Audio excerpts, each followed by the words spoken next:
नमस्कार दोस्तों, स्वागत है आप सभी का on rid of study YouTube channel पर। इस वीडियो में हम बात कर रहे हैं एक बड़ी और लेटेस्ट अपडेट के बारे में, जो कि संबंधित है एलटी ग्रेड शिक्षक भर्ती को लेकर। एलटी ग्रेड शिक्षक भर्ती प्रक्रिया के स्टे के बारे में, साथ ही साथ अगर बात की जाए टीईटी लागू या 41,000 जूनियर शिक्षक भर्ती के बारे में, दोनों मामलों पर डिटेल में जानकारी दूंगा, जो जानकारी आप सभी के लिए देखने के लिए मिल रही है हाई कोर्ट ऑफ इलाहाबाद के माध्यम से। तो डिटेल में बात करें उससे पहले चैनल को सब्सक्राइब करके बेल आइकन को दबा लें और वीडियो को लाइक कर दें, जिससे कि आपको रियल ऑथेंटिक जानकारी ऑनलाइन एडाफा स्टडी यूट्यूब चैनल के माध्यम से मिलती रहे। एलटी ग्रेड शिक्षक भर्ती को लेकर वैसे तो 3 से 4 मामले हाई कोर्ट में चल रहे हैं, लेकिन सबसे ज़्यादा जो पेचीदा मामला है वो है आपकी एलटी ग्रेड शिक्षक भर्ती में अगर बात की जाए टीईटी को लेकर, और साथ ही साथ 41,000 जूनियर शिक्षक भर्ती के बारे में। क्योंकि ये जो मामला चल रहा है ना, उस वो पेचीदा सिर्फ इसलिए नहीं है कि इस पर सुनवाई हो रही है, पेचीदा इसलिए है क्योंकि यहाँ पे जो आप सभी के सामने रूल है उसको चैलेंज किया गया है, और उसी रूल की वजह से जो मामला है वो थोड़ा ऊंचा नीचा हो गया है। मैं आपको डिटेल में समझाता हूँ, और चैनल को सब्सक्राइब करके बेल आइकन को दबा लेना, जिससे कि आपको रियल ऑथेंटिक जानकारी सबसे पहले मिलती रहेंगी। अब एलटी ग्रेड को लेकर बहुत सारी याचिकाएं लगी थी, आप जानते हैं एज लिमिट को लेकर भी एक याचिका दाखिल की गई थी, है ना। इसके अलावा एलटी ग्रेड में एक बीएड की योग्यता को लेकर भी याचिका दाखिल की गई थी। एक मामला कंप्यूटर विषय को लेकर था, आपको याद होगा कि कंप्यूटर विषय में बीएड को हटा दिया गया है। पिछली बार जब ये वैकेंसी आई थी तो वहाँ पे बीएड लागू था। बहुत सारे अभ्यर्थी पूछ रहे थे सर इन मामलों को लेकर क्या चल रहा है।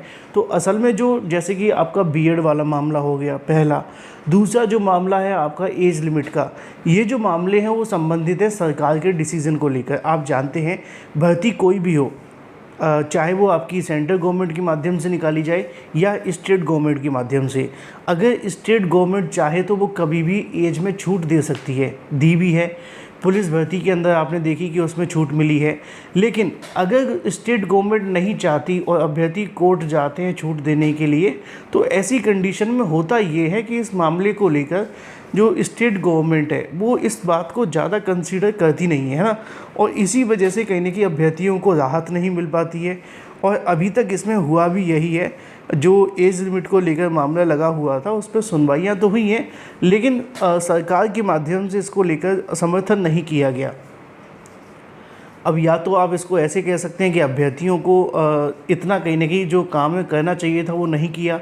जैसे कि मैंने अपने वीडियो से बताया था कि जो भी अभ्यर्थी चाहते हैं कि उनको एज में छूट मिले, वो बस एक ही काम करें, और वो काम ये है कि अपने जनप्रतिनिधियों पर दबाव बनाएं और उसके बाद में जो प्रोसेस है उसको फॉलो करें। लेकिन अब बात कर लेते हैं एलटी ग्रेड शिक्षक भर्ती प्रक्रिया के स्टे के बारे में और टीईटी लागू को लेकर, साथ ही साथ 41,000 जूनियर शिक्षक भर्ती के बारे में। एलटी ग्रेड को लेकर कल की तारीख में एक सुनवाई हुई थी। सुनवाई के बाद जो हुआ था मैंने आपको बताया था, लेकिन उसके बाद कुछ चीज़ें और देखने के लिए मिली, और सबसे बड़ी जो चीज़ थी वो ये थी कि एलटी ग्रेड शिक्षक भर्ती प्रक्रिया में स्टे को लेकर, जिनको नहीं पता उनको बता दूं कि स्टे का मतलब सिर्फ इतना सा है कि स्टे लग जाने से जो प्रक्रिया जहाँ चल रही है वहीं की वहीं रहती है। अब इसमें स्टे भी 2 तरीके होते हैं। एक तो स्टे होता है कि भाई आपके लिए कहीं ना कहीं जो प्रोसेस जैसे ही चल रहा था एज इट इज़ वहीं का वहीं बंद कर दिया जाए।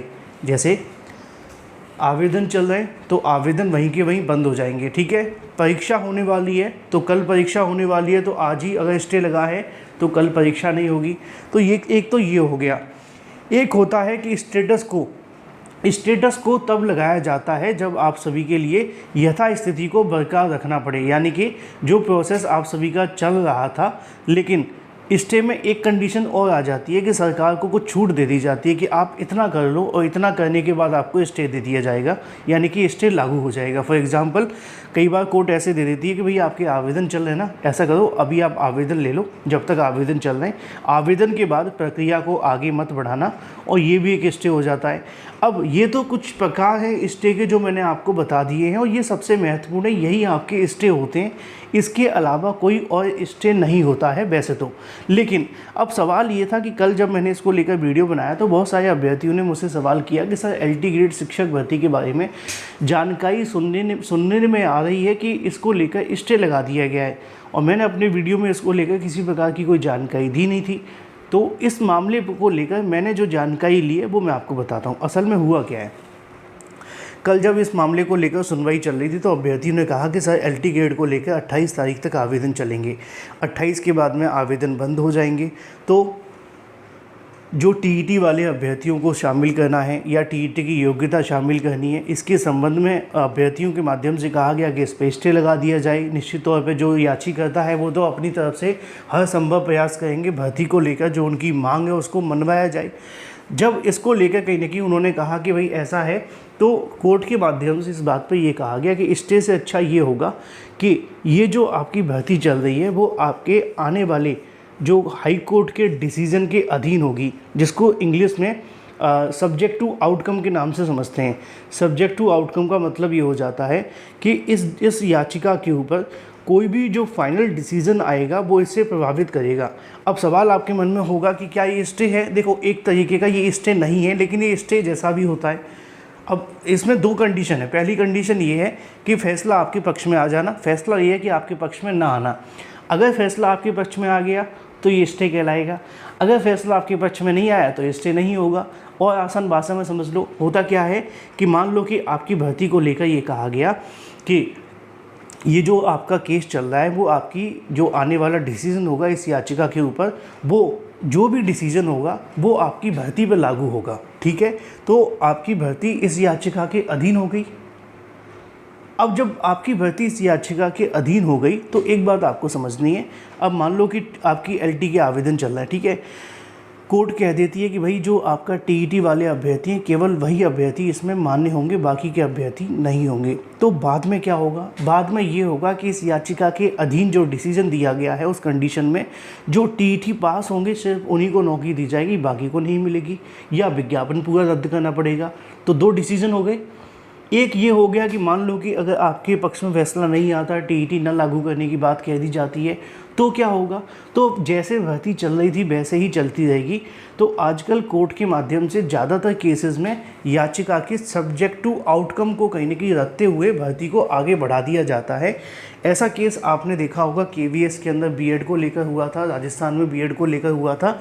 जब ये याचिकाएँ चल रही थी तब ये कहा गया था कि जो भी डिसीजन आएगा सुप्रीम कोर्ट का वो आपके सब्जेक्ट टू आउटकम होगा भर्ती, और उसके आधार पर भर्ती होगी। बाद में डिसीजन आया और ज़्यादातर भर्तियों से B.Ed बाहर हो गया, आवेदन करने के बाद भी, परीक्षा देने के बाद भी। अब दूसरा सवाल ये था कि अगर फैसला हमारे पक्ष में नहीं आता तो क्या? तो इसको लेकर बड़ी सीधी सी बात आपको मैंने बताई थी कि देखो, फैसला अगर आपके पक्ष में नहीं आता है तो अभ्यर्थियों की मांग ये थी कि इसमें जो आपकी नई भर्ती है, ठीक है ना, 41,000 जूनियर शिक्षक भर्ती, उसका विज्ञापन निकाला जाए। क्यों निकाला जाए? अभ्यर्थियों ने बताया कि जो LT ग्रेड के शिक्षक होते हैं उनसे कहीं ना कहीं 6 to 8 में बच्चों से पढ़वाया, मतलब 6 to 8 के बच्चों को भी पढ़वाया जाता है। तो ऐसी कंडीशन में जब 6 to 8 में बच्चों को पढ़ाने के लिए NCT की जो योग्यता कहती है वो ये कहती है कि आपको TET पास होना चाहिए, जबकि ये TET पास नहीं है, तो कैसे पढ़वाया जा रहा है? इस बात को लेकर जो विवाद है वो मचा हुआ था। इसी के संबंध में अभ्यर्थियों के माध्यम से कहा गया कि जब आप 6 to 8 के बच्चों को पढ़वा ही रहे हैं तो इससे अच्छा ये है कि उसमें TET लागू कर दो LT ग्रेड के टीचर्स के लिए। अगर आपको TET लागू नहीं करना है तो आप ऐसा करें कि जो 6 to 8 के पद खाली उन पर भर्ती निकाल दें, जिससे कि B.Ed करने वाले अभ्यर्थियों को नौकरी मिलेगी वहाँ पे TET। क्योंकि पढ़ाने के लिए अगर आप किसी टीचर को ले रहे हैं, मान लो कोई PGT का टीचर है, उसको बोला जाए आपको 6 to 8 में पढ़ाना है, और उसके पास योग्यता तो है नहीं ना वो पढ़ाने की एक तरीके से। क्यों? वो योग्यता TET है जो कि उसके पास नहीं है। अब कोई B.Ed अभ्यर्थी है, अगर उससे प्राइमरी में पढ़वाया जा रहा है तो वैसे तो उसके पास योग्यता नहीं है, टेक्निकली अभी नहीं है ना। अब जब है नहीं तो पढ़ाना तो इलीगल हुआ एक तरीके से। यही बात अभ्यर्थियों ने कोर्ट में रखी थी, इसी को लेकर विवाद चल रहा है।